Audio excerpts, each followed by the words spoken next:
the room no one enters. Start with a universal human feeling, the quiet sense that you are not like others.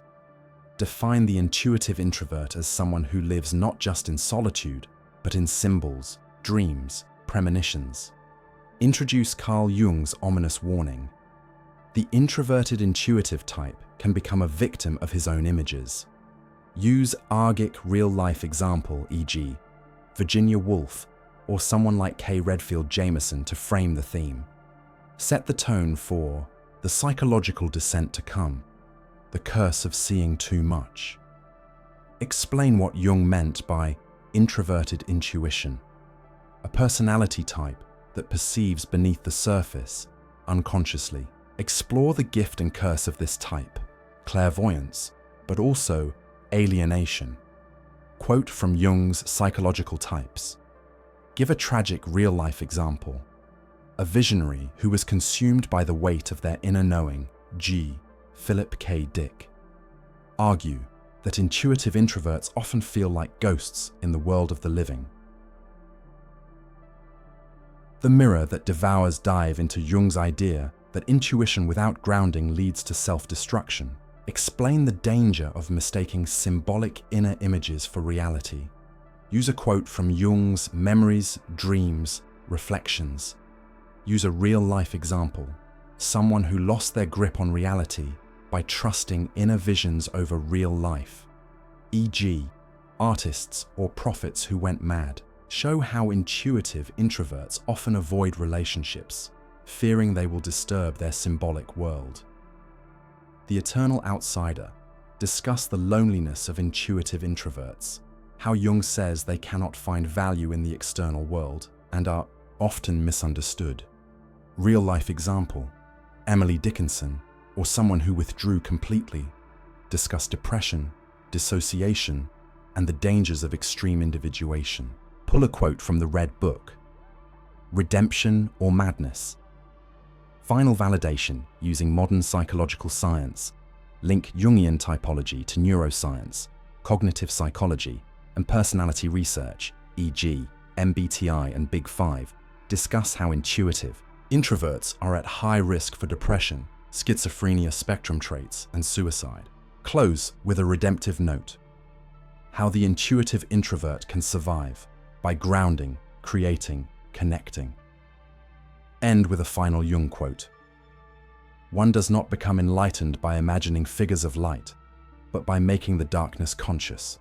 The room. No one enters. Have you ever felt like the world is happening behind a glass wall, and you're the only one who sees it? You speak, but your words feel like shadows.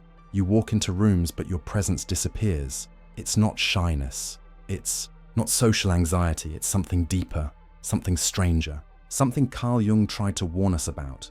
There are people in this world who are not just quiet, but haunted. Not just sensitive, but prophetic. They see patterns where others see chaos. They feel moods in silence. They walk into a room and know something is wrong before a word is spoken. They dream of things before they happen. They have a language no one taught them. Carl Jung called them the introverted intuitive types, and he feared for them. The introverted intuitive type is very rare and especially difficult to understand. They have an almost uncanny insight into the essence of things, but they live in a world that does not exist for others. C.G. Jung, psychological type, because if you are this type, you are both gifted and cursed. And unless you learn to walk the knife's edge between inner vision and outer reality, you may fall into a psychological abyss. Jung's insights were not abstract theories. They were forged in fire. He witnessed firsthand how intuitive introverts, those who perceive the world from within, can be torn apart by the very truths they uncover. Take the story of Virginia Woolf, an intuitive introvert of the highest order. Her writings echo with prophetic insight, layered with symbols, submerged in metaphor. She felt the pulse of things no one else could feel. But she also heard voices. She also slipped into visions. And on a cold March morning, she filled her pockets with stones and walked into the river Ouse. I feel certain that I am going mad again.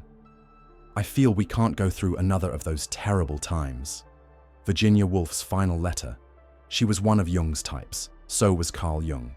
Himself, in his Red Book, he descends into his own unconscious, records visions of gods and monsters, speaks with archetypes, enters what modern psychiatry might label psychosis. But he came back. Barely. Not everyone does. This is the risk of being an intuitive introvert. You are designed to see behind the veil, but what happens when you get trapped behind it? Across 5 chapters, we will explore Jung's dark map of the intuitive introvert through psychology, tragedy, and science. We'll follow the path of those who lived inside the mind, who saw what others could not and paid the price. Maybe you're one of them. If you are, you need to know what Jung discovered before it's too late.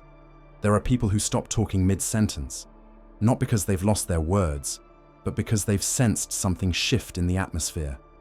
They can tell when someone is lying, not from logic, but from the weight of silence that follows. They know when someone is about to leave them, even before the goodbye. They don't know how they know, only that they always do. You may see them at parties, standing near a bookshelf, scanning the spines instead of faces, or walking down a crowded street, head slightly tilted, as if listening to something just beneath the world. Not music, not voices, but something else, a signal that no one else seems to hear. These are not just introverts, not just sensitive people. Carl Jung gave them a name, introverted intuitives, and then he gave them a warning. The introverted intuitive type is very rare. They see many possibilities which are hidden from the crowd, but they are in danger of losing touch with reality. C.G. Jung, Psychological Types. This is about that danger. Let's get painfully real for a moment.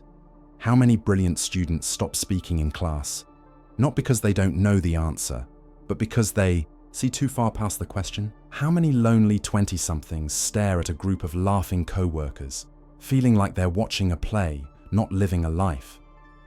How many people lay awake at night, flooded with images they can't explain, memories that aren't theirs, dreams that bleed into reality, moods that don't belong to the room they're in? They're not crazy, they're intuitive introverts, and the world is not made for them. They're expected to thrive in environments that reward speed, surface, certainty, but their mind moves like water, slow, deep, symbolic. And when that world refuses to slow down for them, they withdraw, not out of weakness, but for survival. Virginia Woolf withdrew, a brilliant mind, a soul that breathed poetry. She wrote entire novels in streams of consciousness, trying to capture what she sensed but could never quite name. Her journals were filled with strange phrases. The waves are speaking. I can smell the color of people. There is something behind the wall of time. And one morning, the voices returned. The world turned sharp again. Too much. She filled her coat with stones and walked into a river. Dearest, I feel certain I'm going mad again. And I shan't recover this time. Virginia Woolf's final letter. Was she mentally ill? Yes, but not only. She was too open. Her mind refused to shut out what others ignored. And Jung understood this exact type. He said, the intuitive introvert doesn't look at life. They look through it. But here's the catch. The world doesn't care about the depth of your inner visions. It wants performance, function, proximity to normal. So what happens to the person who sees archetypes in strangers, who senses patterns in chaos, who reads the unconscious like a second language, when no one around them speaks it? They begin to drown in their own inner world. If the introverted intuitive does not find a way to express their inner images, those images will turn against them. Jung, Psychological Types, and they often do. Sometimes it shows up as depression that no medication seems to touch. Sometimes it's a persistent sense of unreality, as if life is a movie and they forgot their lines.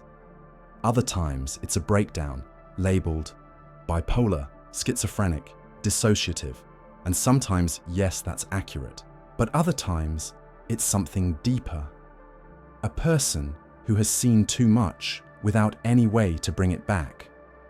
This video is a descent, not into pathology, but into pattern, into the psychological profile Jung feared the most and embodied himself, because Carl Jung was one of them. He saw visions. He spoke with inner voices. He spent years drawing mandalas, writing down messages from mythic beings, arguing with the shadows in his own mind. He said he nearly lost his sanity. But unlike many others, Jung came back. He mapped the underworld, and now we're going to walk through it, chapter by chapter, type by type, story by story, not to scare you, not to glorify suffering, but to show you what you are, if you've always felt you were too deep for the world you were born into. Because this isn't just psychology, it's a warning, and it might be yours, the curse of seeing. Too much no one warns the child who's too perceptive. They praise the quietness, they call it wisdom, sensitivity, even giftedness. But no one tells them that being able to feel what others repress, to notice what others overlook, to anticipate the emotions in a room before a single word is spoken, will one day become unbearable. There is a moment, usually in adolescence, when this sensitivity stops feeling like a strength. It becomes weight. It becomes the unbearable clarity that most people are lying, especially to themselves, that the smiles in family photos are often disguises, that the teacher who inspires you is hollow inside, that your closest friend doesn't understand who you are, not really.